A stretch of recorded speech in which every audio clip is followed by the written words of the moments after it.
പാലക്കാട്ട് നിന്ന് ഇപ്പോൾ എണ്ണിക്കൊണ്ടിരിക്കുന്ന ബൂത്തിന്റെ ഫലം അല്പസമയത്തിനകം 4ാം റൗണ്ട് പൂർത്തിയായി 5ാം റൗണ്ട് എണ്ണിക്കൊണ്ടിരിക്കുന്നു. 2711 വോട്ടിന് നേരത്തെ ലീഡ് ചെയ്ത ഈ 5ാം റൗണ്ടിൽ ബിജെപിക്ക് എന്ത് സംഭവിക്കും എന്നാണ് നമ്മളിപ്പോൾ അറിയാൻ പോകുന്നത്. വിജയമുറപ്പിച്ച മുദ്രാവാക്യം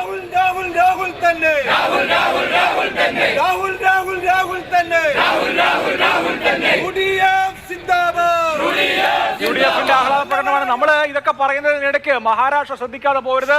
മഹാരാഷ്ട്രയിൽ വമ്പിച്ച വിജയത്തിലേക്ക് ദേശീയ ജനാധിപത്യ സഖ്യം, അവിടെ കോൺഗ്രസ് നേതൃത്വം നൽകുന്ന ഇന്ത്യ മുന്നണിയെ അക്ഷരാർത്ഥത്തിൽ അപ്രസക്തമാക്കിക്കൊണ്ട് 210 288 210 മഹാരാഷ്ട്രയിൽ എൻഡിഎ ലീഡ് ചെയ്തുകൊണ്ടിരിക്കുകയാണ്.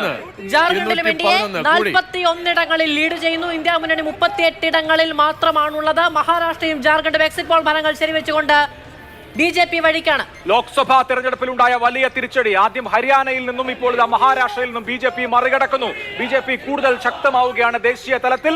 മഹാരാഷ്ട്രയിൽ പ്രതീക്ഷിച്ചതിനപ്പുറത്തുള്ള ഒരു വമ്പിച്ച വിജയത്തിലേക്ക്.